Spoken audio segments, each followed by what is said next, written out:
Okay, Srini. Thanks. Shared your details with them, and Okay. they are super excited, Michael, about podcasting because the voice. Then there was a voice, and I teach them a little bit of podcasting, but not your kind of podcasting, not interactive podcasting. And why I got interested in podcasting, in your work, what you're working with, that interactive, in the contraction and expanding audio journalism is was. Couple of years ago, I came across something done by Guardian US. That is, Mona Chalabi did a data story for Guardian, a strange bird, about you can expand by clicking. You can expand the story because you can get more, or you can not less, not contraction. You can expand more. You can tell me more about it, and it'll tell you more about it. Then another thing was Entail. There is an app called Entail, and that's also very interesting, where you can actually expand the story, but you get to expand only by through texts and videos, contextual videos about the story. When you're listening to podcasts, it pauses, then you can expand to that. Audio is huge here in India. Particularly audio is going to be, because we believe that audio is the next big thing to happen, because particularly a couple of reasons. Because of the connectivity, we have very low connectivity, and it works on 2G or 3G. We don't need a 5G connectivity here. So Michael is from, they know about you. So I have Well, they already know shared about it. me. Yeah. Okay. So it's yours, Michael. Okay. Great. Um, well, when talk about interactive podcasting, is there a way? Oh, I guess we could do a vote or something like that. I am just curious if you have your video on, if you can raise your hand if you have done some sort of audio production before. Anybody who's done that, raise your hand. Okay, I see some hands coming up. I see a few hands. All right, a few of you have done it.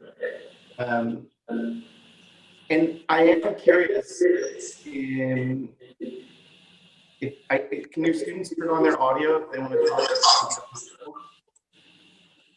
Uh, Michael, your voice is breaking, I guess. Is Oh, it it is from? breaking. Let's see if I could do something different. Hold on 1 second.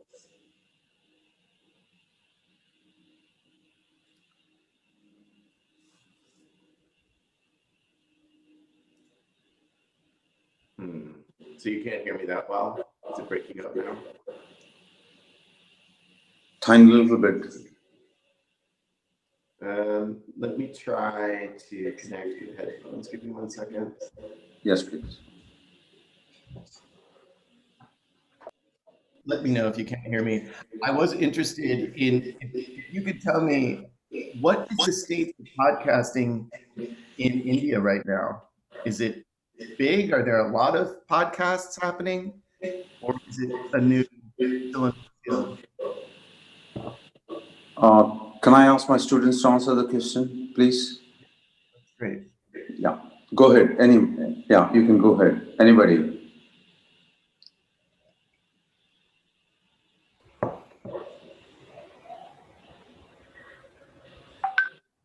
There are podcasts, but there's not enough innovation yet.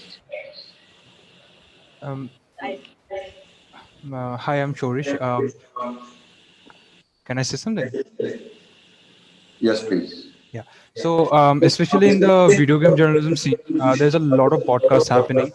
We're inviting in speakers, especially from the game dev communities, and so that's there. And it's a very interactive podcast that happens. Some of them are hosted live on Facebook with live questions coming in.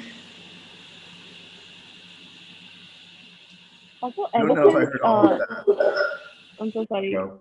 Yeah, also ever since Spotify became really popular in India, like few years ago, everybody's tuning into Spotify podcasts because there are people talking about all sorts of things. So like and then your preferences, like I know a lot of people who listen to podcasts while working out versus music. So I think that makes them very interesting. But I think they're just one-sided. Like you can hear podcasts, and I have not seen many interactive podcasts yet, like in whatever time that I've been hearing podcasts. Mm-hmm. Mm. Okay. Can I say something? Yes. Myself, Indian. Uh, I too have found a lot of Indian podcasts which concentrate on news and views, and more of conversations about current issues as such. But there are few attempts on about investigations and crime thriller, to convert it as series, but it is not full fledged as compared to other outside India. Okay, that's helpful. Thank you. I think what I'll do is a presentation. And so folks can go on mute for a little while I present, and then we can have a little discussion and questions. I'm not sure how much time you have for your class, but I think overall the presentation will take about 30 minutes, and then we'll have 10 or 15 minutes for questions. Is that okay? Yeah, we have all the time in the world, Michael. Okay. I'll do what I can. I do see that there's a chat here, so you can also drop questions in the chat if that's better. And let me just go into present mode.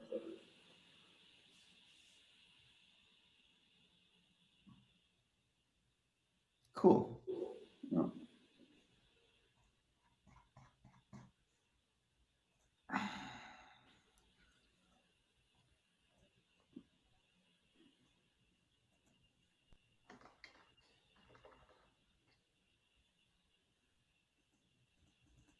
Oh, you know what? Hold on one second. Just make sure I'm sharing my audio.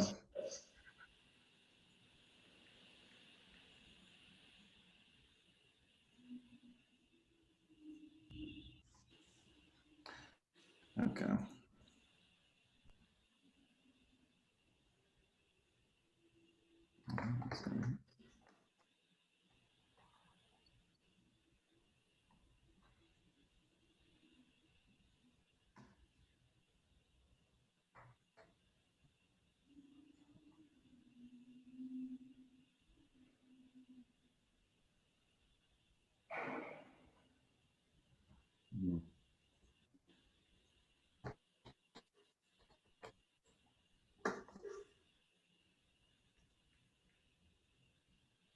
Sorry. Let's see if I can get this to happen. There we go. Okay, cool. That should work out okay.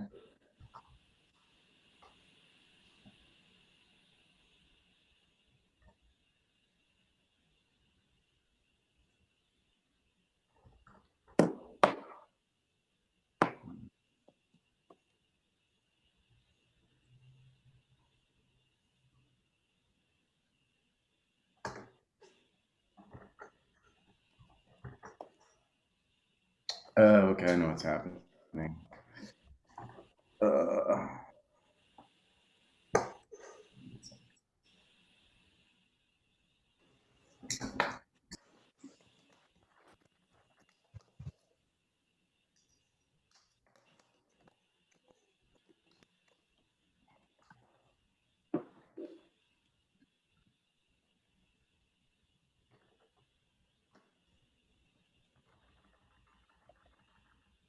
Okay, so my background is as audio journalist for National Public Radio in the United States for about 5 years. But I was always frustrated with the a little bit of an echo. Maybe somebody needs to go on mute. That might be better. Yeah, that's better. Basically, I still hear an echo. Yeah, Maybe yeah, can you just mute your mics, please? Departite. Thank you. That sounds better. I'm still hearing an echo. Maybe it's you, Devadas. Maybe it's yours. Yes. Okay, yeah, that feels better. All right, so yeah, basically, I was always frustrated with the format of public radio, where we did what are called typically reporter pieces, which in the United States are basically 5-minute stories, 3 to 5 minutes, where you try to cover both sides of a topic, which I think is kind of a silly idea that, when you're doing a story, there's really two sides. One person has an opinion, then somebody has the opposite opinion. I think that with really interesting stories, there's many different sides to it. And so that really became what interested me when I went to graduate school. I went to the Massachusetts Institute of Technology, or MIT, and there they had a program called Comparative Media Studies. And that allowed me to explore more new forms of audio storytelling that would get at many different perspectives and be more interactive. And while I was at MIT, I met a filmmaker who made this movie called Murder at Harvard. And this was basically the story of an unsolved crime. And I heard some of you talk about podcasts that feature crimes being very popular. Well, this is a movie about a crime that happened 150 years ago in Boston, in which a Harvard professor, not to assume that all professors are murderers, but this Harvard professor was accused of killing the richest man in Boston. And the movie explores how they used science for the first time to try to understand whether this professor was guilty or not.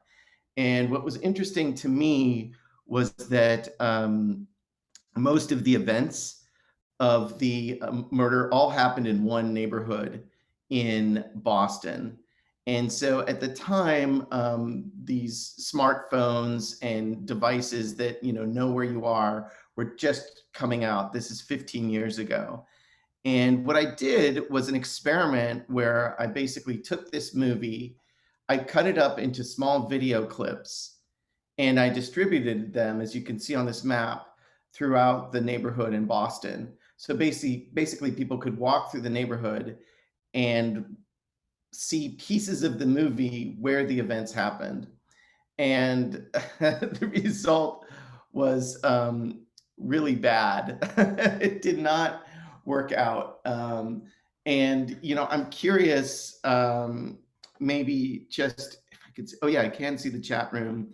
If people want to just chime in about why do they think this wouldn't work as a form of interactive storytelling or interactive journalism, you could call it.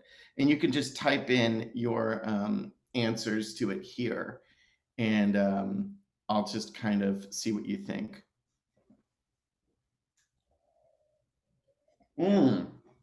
Too long. Yeah, so it's a 60-minute documentary, and yeah, we didn't do all of it. We did portions of it, but you're right. If we tried to do 60 minutes in this format, it could have been too long. But there were other problems that have to do with the nature of interactive storytelling. Any other ideas? Any other ideas? What's wrong with this? We just basically cut it up. You had your mobile phone. You could walk around, get these hot spots, and sort of watch the movie's clips, like 2-minute clips where they happened. That's a good one. It can't be experienced remotely. That's pretty good. Yes, that is a big challenge of this format, that you do have to physically go to these places to have the experiences. So unlike broadcast, you could call it low cast or local casting. But that is a limitation on audience size, but it wasn't really what made it break down. Okay, that's good. Keeping the listeners in mind. Unfamiliar technology. Good, that's the good one. Were they aware of context? So, okay, these two from Sujan and Sneh, you hit the nail on the head. So part of it is that the movie doesn't really get you to connect to the environment around you. You know that the events happen there, but it's really a story that's meant to be watched indoors at your houses. And so, yes, you're absolutely right that the testers that I tested it with wanted to feel a stronger connection between the video and the environment they were standing in. Like, can they go look through a door, or can they go see some sort of historical component of the neighborhood that ties into the story? So you're right, the two are really divorced. And then order of text was one of the biggest ones. The film was created linearly. It moves from A to B to C. That's the way the storytelling works. Interactive storytelling, and this platform specifically supported non-linear storytelling, meaning people could randomly access these points, and it fundamentally was not that interesting to get things out of order. So yes, chronological disruption, and they did, kind of lose the story. And most importantly, they really wanted to feel more connected to the environment. So good job, everyone. That is pretty much what was wrong with this thing. But like all mistakes you might make when you try some experiment, hopefully you don't forget about it. You learn from it and you try to do something different. And so based on that experiment, I was able to build a company that does exactly that. The company's called Walking Cinema. And as you can see, we've worked with some really big names like MTV, Airbnb, the National Endowment for the Humanities. So we've done a number of these kind of walkable podcasts, if you will. One of the things that we don't do so much anymore is video. We do more augmented reality, and I'll explore that in a little bit. But at the core of what we're doing is podcasting. It is mostly audio storytelling. And I'll tell you a little bit more about that by looking at a specific project here in San Francisco. And this might seem a little bit unusual to you all, but I don't know what your city is like, but San Francisco is a very, very big technology city. Silicon Valley is right next door. There are a number of tech companies, and it's causing the city to become very, very expensive. And so one of the big questions is, how do we create housing for both homeless people, but normal people who don't make a lot of money? How can they stay in San Francisco? And so I'll skip over this. So I decided to do a project that was sponsored by the National Endowment for the Humanities. And sorry to skip ahead here, but I just want to go to the heart of what we did. Basically, what we decided to look at was how over the last 60 years, San Francisco has tried to create housing for a lot of people, but it's led to a disaster. And so this, as a podcast, it can be a very interesting story because it involves utopias, building the perfect city, which I know some people have tried in India and in other cities, this kind of architecture that would create a perfect place to live. But it also gets into San Francisco's history of protest. This is one of the most liberal and activist cities in the country. And so we had like a good topic. But the way that we decided to tell the story was to really use a specific neighborhood to get into this one experiment that we did 50 years ago in San Francisco to try to create housing for everyone, and using it as a way to explain why right now it is so difficult to build housing for everyone. And so the way that I work is once I have a topic to really get the story, I begin to explore a specific neighborhood. And again, this goes to that problem that we saw before of context. You've got to really understand what is going on in the environment for people to engage with. So I took a particular neighborhood where they had tried to build a sort of perfect little city about 50 years ago. And me and my team began doing observations of that area. Um, we also do a lot of work looking into the archives, meaning this is old video footage of when they tore down the neighborhood, again, 50 years ago. And so we find information in libraries, in archives that will help us tell the story. And then we also pay really close attention to how a particular neighborhood is trying to talk about its own history. And this is through signs and through plaques and through historical markers and what is called in architecture placemaking. And in this neighborhood, it used to be a big music center. There was a lot of music, a lot of jazz music. And so they're trying to keep that tradition of jazz music in the neighborhood through the signage, even though most of the jazz clubs and jazz musicians are gone. But these are all things that we begin to look at as sort of the components of a story. And then I'd say the most important thing about figuring out what story you want to tell is focusing on characters. And in this case, the characters that we found were, as you can see on the right here, this young little girl on her grandfather's lap. She is a girl who grew up in the neighborhood and whose father and grandfather were preachers, religious leaders in the community. And she lived through all the changes that happened in the neighborhood, both as her father helped. Her father was in charge of the rebuilding of the new construction that came in.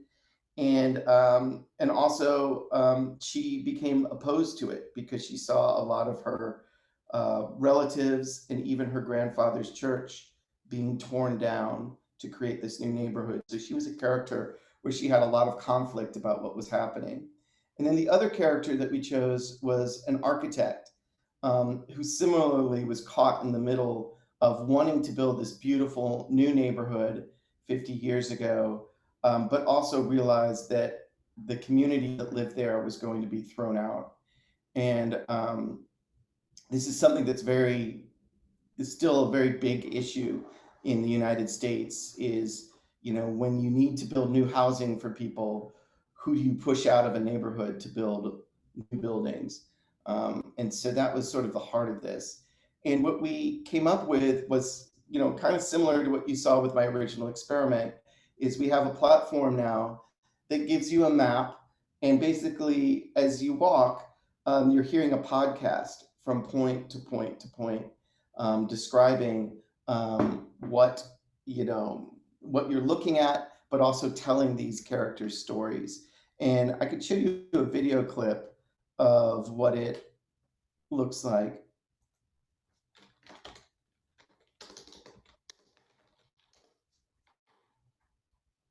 So this is the website for the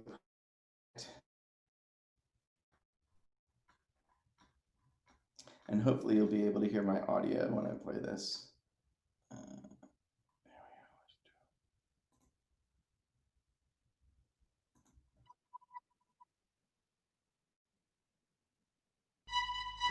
San Francisco is currently known for its housing crunch and its astronomical rents, but it's actually a city with a long and storied history of creating affordable housing. In the 1960s, San Francisco was a test bed for the concept of total housing, massively clearing out and rebuilding neighborhoods all at once. In the mostly black Fillmore district, 30,000 people were displaced and 2,400 Victorian homes were flattened. It was controversial, sad, and embattled. It means Negro removal. That is what it means.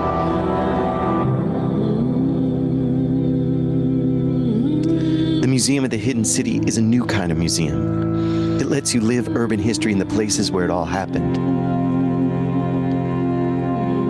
The museum's exhibits are all around you.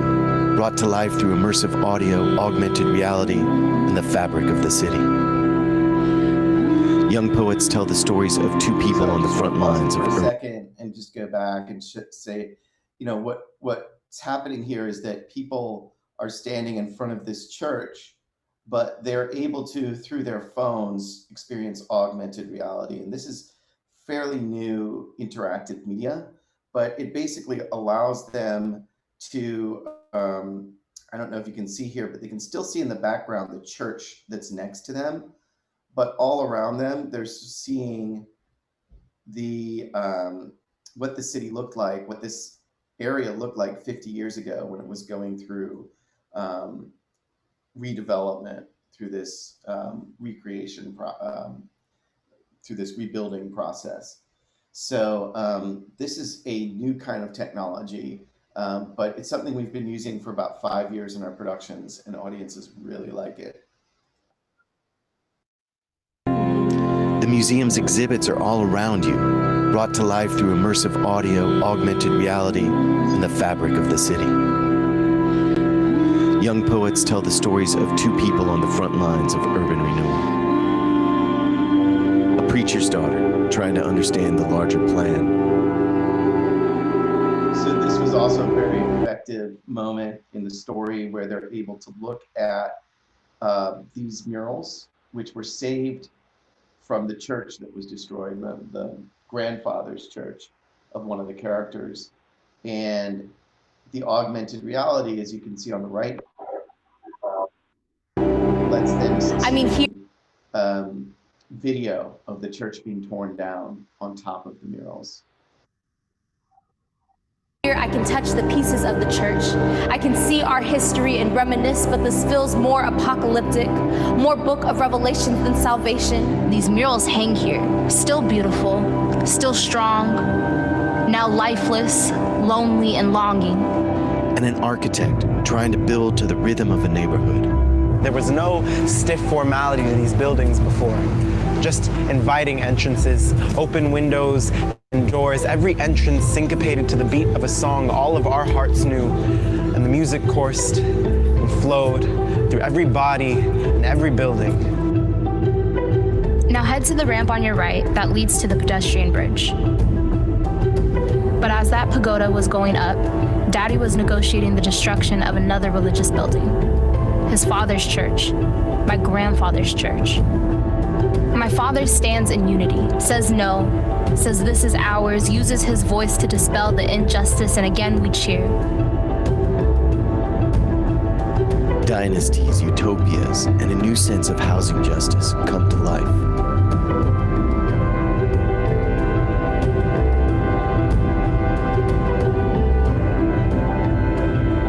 So grab your smartphone, walking shoes, and download the free app by searching for Museum of the Hidden City in the app stores. Cool. So that is basically what we developed. Oh, no, this is the right thing. Hold on a second. Sorry.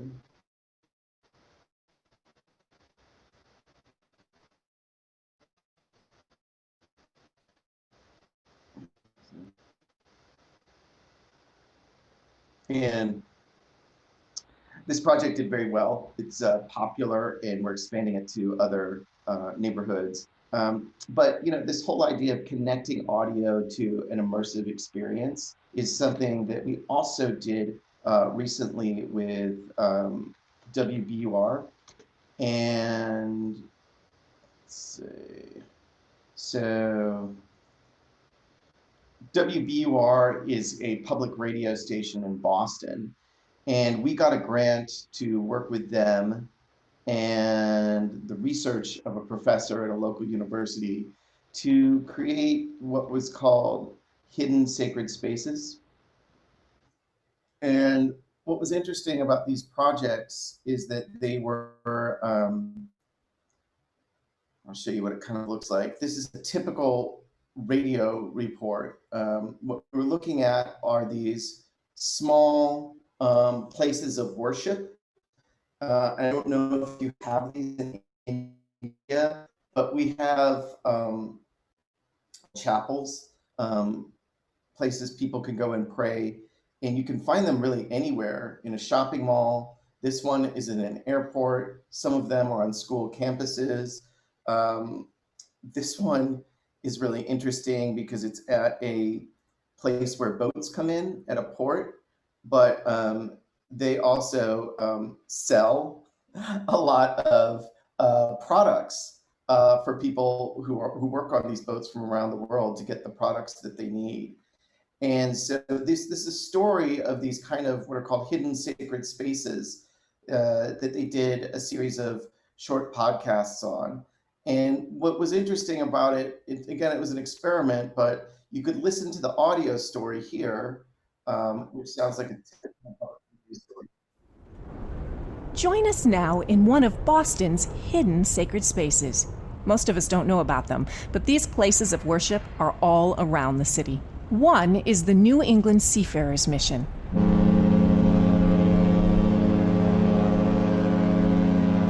It's there for workers from the ships that come to Boston Harbor. Of course, the mission is quiet these days and restricted because of the pandemic. We went there before the pandemic started, though, as part of a series exploring these hidden places of worship in partnership with Brandeis University and Walking Cinema. And over the next 3 weeks, we will bring you to 3 of these spaces on air, and also with interactive 3D models you can explore on your computer or phone. So, go back in time with us, not long ago, when giant cruise ships brought thousands of tourists into Boston Harbor. So, as you can see, it's an audio story, but then also connected to it, you have these 3D environments.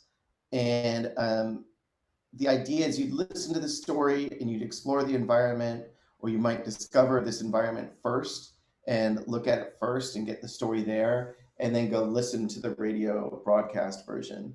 And what you're looking at here is what's called Sketchfab. It's typically used by architects to model buildings. But what's interesting about it is that it doesn't just let you do 3D models that you can explore, it lets you also add audio to the models themselves. And typically what people have done before is just put in music in the background. But what we decided to do is put in audio journalism in the background of these models. And so once this one loads, you can kind of see what it looks like. And I'm sure your teacher can share these links with you so you can check them out later. But basically, yeah, you get this. And it says, turn up your sound.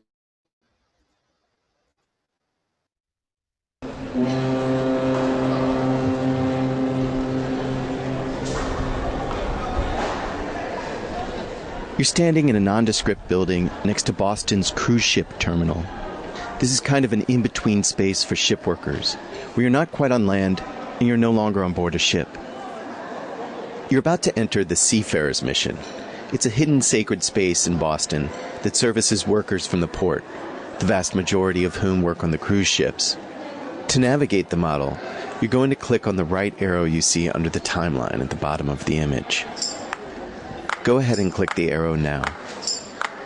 You should move inside the Seafarers Mission and see a Stop 1 message pop up. Now feel free to look around by clicking and dragging or zooming in and out with your scroll wheel.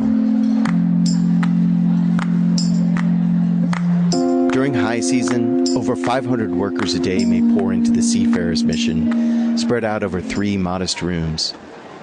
Most workers can get a visa to step off the boat for a couple of hours, so this is an easy place to stock up and get essential things done. It looks like a quickie mart, but there are a few things that indicate this isn't just a normal convenience store, like the cross on the wall, the sign that says "Say Grace," or if you look closely next to the coffee pot, you see some Christian brochures, including the popular pamphlet, Our Daily Bread. Wendy Cadge is a sociologist at Brandeis, and she's been studying such sacred spaces for decades. It's a space to kind of get done the stuff that you need to get done in not very much time, because maybe you only have a few hours off as the ship turns over. So for me, the question is, what is it that makes it religious? All right, To look so deep. that gives you an idea of how that works. And that's like a 10-minute story. And we did one here, we did one in another, we did one in another chapel. And yeah, I can just drop this link for you in here into the chat if you guys want to check it out. And so these are all experiments, but really, based on what people are able to do now with their mobile phones. And I think we're going to see more and more of this connection between audio storytelling and immersive experiences, whether they're immersive like you just saw online or actually immersive out in the real world. And that's really my goal, is to make journalism not something that is remote or just in your head, but is actually in the world around you, and it gives you a inspiration to get out and explore the world, to understand issues and stories better. So that's basically it. That's my work in a nutshell. I'm happy to take questions. Yeah, people, one question at a time, please. Who's going first? You could put it into the chat room too if you want. Yeah. Sir, can I go first? This is Niladri here. Yes, please. Good morning, sir. I had a small question about the preferences of viewers about video and audio journalism. So there's this niche of viewers who prefer video journalism or VR instead of into immersive audio listening and cinematography, which works just as immersive audio storytelling. So how do we bring those viewers into the ambit of audio storytelling? Well, the way that people get into audio storytelling is by finding stories that they love and they, really, really want to listen to. And to be honest, podcasting was around for, I don't know, like 10 years before it really caught on. And the way that it caught on in the United States was through one podcast called Serial. I don't know if you've heard of Serial, but it is also a sort of crime story. And they were able to get 5 million listeners a week to their podcast. It was partly about trying to free a man who was in prison and see if they could get him out by doing this podcast. So there was a lot of narrative tension. And so my answer to your question is that great stories will lead people to new media. You just can't expect that, because you have something that's cool and immersive like virtual reality is, that a lot of people are going to go do it, and I think the same thing is probably true for podcasting in India and in Asia, that they are probably still looking for a big breakout show that brings a lot of people into that new medium. So that's my short answer to that question. Sir, can I go now? I have a small question. Sure. Yeah. So in everything we see, including podcasts and videos and everything is full of monetized ads, right? So while talking about immersive experiences, how do you is it sure that we'll not get any monetized ads in between for immersive audio experience, or we'll find ourselves in a sponsored message? I don't know if I really understand the question. Devadas, maybe you can repeat it? Yeah, sure. So like everything even in podcasts and video, right? So everything is full of sponsored ad messages, right? Okay. So while talking about immersive experiences, does the company who's working on that not work with ads, or how do they bring with ads? Like how do they work with ads, promote stuff? Yeah, good. That's a good question. So the question is, how does advertising revenue work with immersive media? And I think we're including VR and augmented reality and location-based audio, which is like what I do.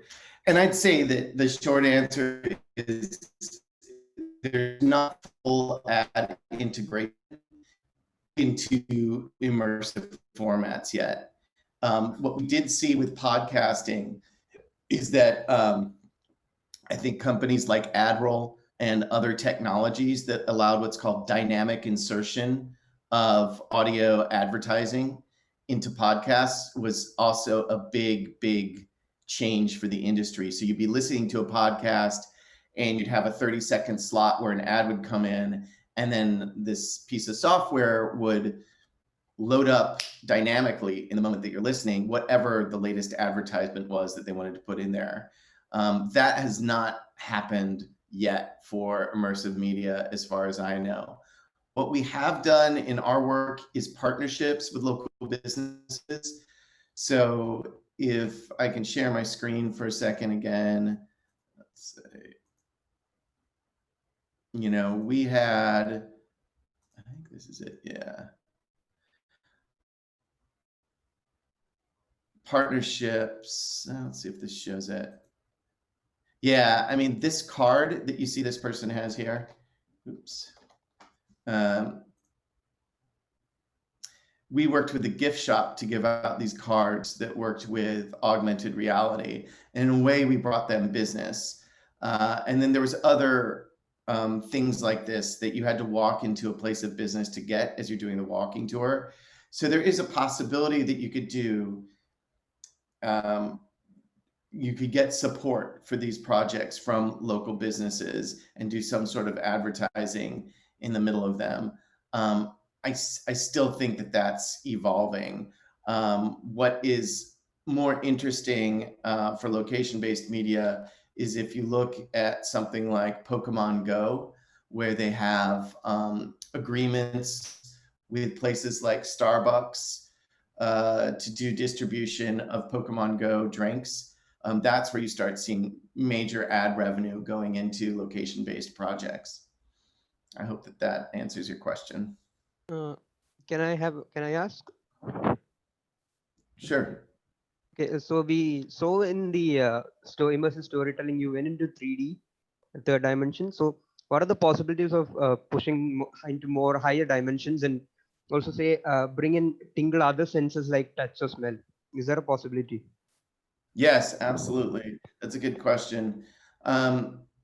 Yeah, so with these projects that we're doing where you're walking around a neighborhood, what's really amazing for audiences is when you bring in a sense of touch. So we have a moment where you're holding on to a bridge rail and you just can feel the railing shaking. And that parallels one of the characters who's sort of unsure about what he's doing. And a lot of audience members talked about just feeling the rails shaking in their hands, and hearing the story about this character who was uncertain was very powerful. We've done projects where people are eating things. So you're offered, food to eat. So you have taste, smell gets activated. Touch can also be powerful in that we have people sometimes touching surfaces of buildings to understand how they were built, what the materials were that went into them. All those activation of the five senses out in the real world is really, really powerful for people. In a way, it's like digital media has been the most, the fastest growing form of media in the last 50 years. But I do think analog media, what you're talking about, the physical senses, is going to come back, especially when it's used in combination with digital media. So your ability to combine digital and analog, I think in the future will be a really interesting skill set to have. Let me look at some that are coming in here into the chat room. What was the response that you got from those who experienced the Museum of the Hidden City? It was really popular. We did a bunch of user testing, and I think the average rating was like 9 out of 10 stars for people who tested it. They also liked how we took a topic like housing, which is kind of boring. It's hard to read a bunch of articles or listen to a podcast that's just about housing, but we made it exciting and experiential. So I think that, things like climate change, which are really big issues and hard to read about or even listen to, if there's ways people can directly experience them, they can become a lot more engaged with them. So I think that was one positive outcome. How long does it take to complete one project, and what are the limitations that you face when making this kind of media? Yeah, for the location-based story that we did, that took about a year. And yeah, I mean, there's a lot of limitations. You know, people need to go there to physically do it. You need partnerships in the neighborhood. You really need to work with the community to make these projects work, because like I said, people are handing out cards, you're partnering with businesses. In a way, you're asking audiences to be guests in a specific neighborhood.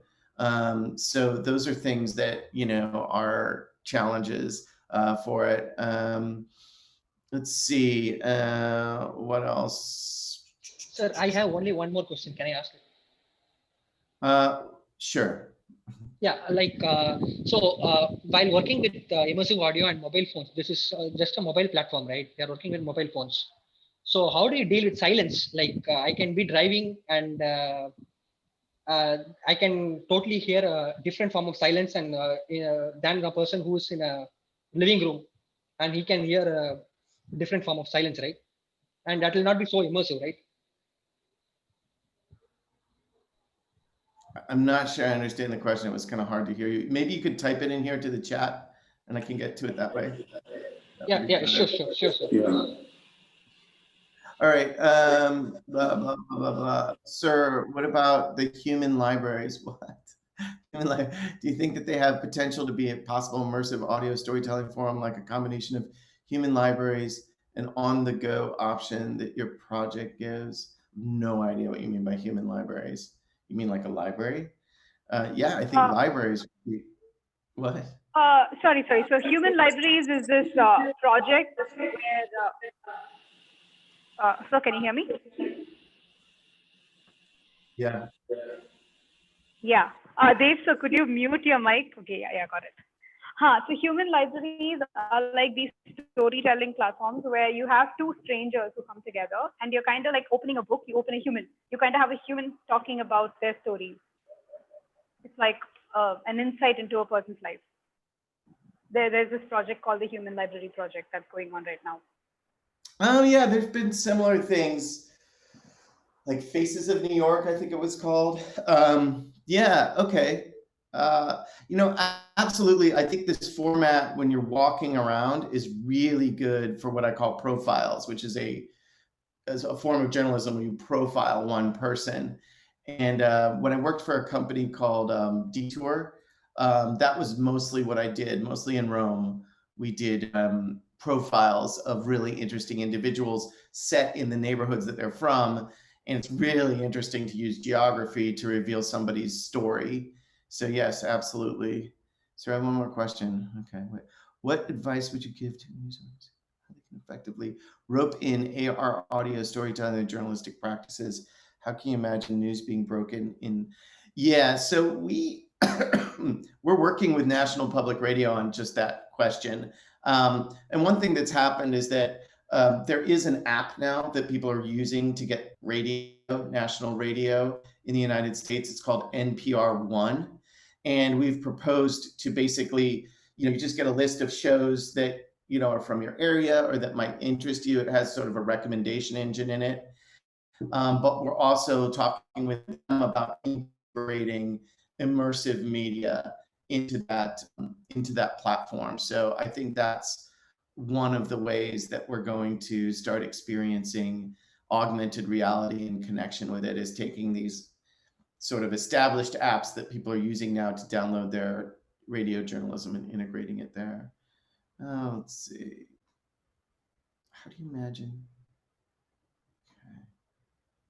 news being broken in the AR? Oh, that's interesting. So breaking news in an AR format. I mean, if you think about it, there's fires going on in California. So if you're able to do a 360 or just kind of integrate the fire in the world around you, that could be an interesting way for people to experience what's going on in other parts of California, at least. So I definitely think you can do that. I mean, one of the problems is you've got to be able to produce it quickly. And I think the biggest challenge for augmented reality, augmented reality is very different from virtual reality in that you're supposed to see the world around you. And currently augmented reality that you do at home just basically says, find a flat surface and I'll put this kind of 3D object on a flat surface. And that's not really interesting usually. It's just not, it doesn't immerse you. But you're starting to see journalism articles like the New York Times that was nominated for, I think, 3 Emmy Awards for this idea of like understanding the density of smoke around you by showing you small particles in your room and then saying, oh, if it's really smoky, here's how many particles would be around a room. And here's what it's like in the most polluted part of the world right now. And so they're using AR for interesting visualizations that fit into a room. I think that's really the future of like breaking news is you got to think about somebody in a room and what you can do with the entire room to visualize something. How different, similar is immersive audio from interactive film experiences, Netflix? Yeah. Well, what Netflix is doing is, really multi-linear storytelling and, where you can click what you want a character to do. And most of the work that I do is not multi-linear. It's still linear. You don't have as much choice. You have to follow one path. The problem with multiple paths is that you need to produce multiple stories. So we haven't done that yet, but we are working on a project for smart speakers where you will be able to tell like Alexa, which direction you want to go with a story. And that's closer to what Netflix does. But right now we're not doing immersive audio. I have seen experiments with it where you can choose, for instance, it was a spy story in London that you were walking through and you could choose, do you want to be the spy or do you want to be the government that's trying to stop the spy? And so depending on which character you chose, you got different paths to walk. So it can happen. It just takes more work. How do you deal with silence? Silence is different from one. Okay, so this one's about silence. How do you deal with silence with immersive audio experience? Silence is subjected to where we are, and it can be very different from one who's driving and one who's in a studio. How do we make silence more immersive? Wow, I'm not sure I understand the question. But how do we make silence more immersive? Do you mean like when your phone can't get reception and you hear a silence, like a like Sir, a reception? Can I explain? Yeah. Yeah, like silence is an important part of audio, right? Like it's not about always talking or always music, right? It's always about where to be silent and to make audio more immersive, right? So I want to know how to make silence more immersive. So you are talking about AR and mobile, right? So when I'm going outside, I can be outside and I will not be feeling the same silence which was intended in the studio while it was recorded. Oh, I see. You mean ambient sound? Like how do you deal with some sound of the background? Yeah, I think I know what you're getting at. Let me try to answer this. So when you're doing projects that take audiences out into the real world, you do have to accommodate for the real world bleeding into or interrupting the experience. In fact, interruptions can be some of the best parts of the experience. And so the way that you deal with that is that we do try to create a sound bed that was actually recorded where people are walking. And so the ambience that they're hearing in the recording should fit where they are. And then if they hear extra honking or things like that of cars, that just kind of works with what they're already listening to. We also take the vocals and put them up higher so that they come up at a frequency where you can hear what the what somebody's saying, even if there's a lot of ambient noise. And then the last thing I'd say is, I don't know if you're familiar with this word, but serendipity. And serendipity is when something lucky happens, something that seems very fortunate happens, like just in the right instance. And when people are walking through a story, they begin to imagine that the whole world is part of the story. And so I've found that if you give people kind of gaps where there's no, I wouldn't say silence, but there's no story being told, they could just be walking and thinking about what they just heard, their brains are going to be um, pretending that something that they see in the world is part of the story. And you want to create those gaps so people can just kind of feel the world as part of the story. So I hope that answers your question. And I think that's all the time that I have for questions today. But I appreciate you all listening to me. So there's one last question. If you could answer it, it's in the chat box, and I think it's pretty relevant. Okay, let's see one more. We're seeing tech companies exploit.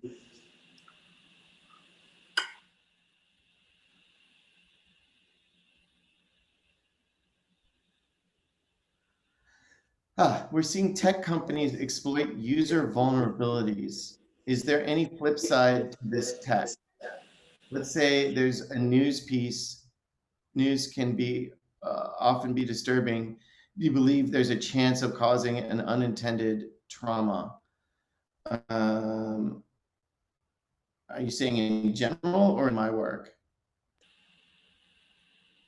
Specific to immersive audio, like because it's very interactive, right? Yes. Okay, good question. Well, there's a couple of questions here. I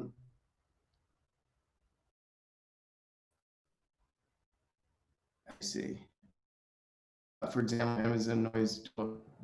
Too many questions. Oh, okay, trauma. Is that the one you want me to answer? The trauma one? Okay, I'll look at the trauma one. Yeah, I mean, I do think that people could be triggered. You need to give trigger warnings before you do stories, especially if there's, violence or sexual themes or anything like that. You need to warn people beforehand.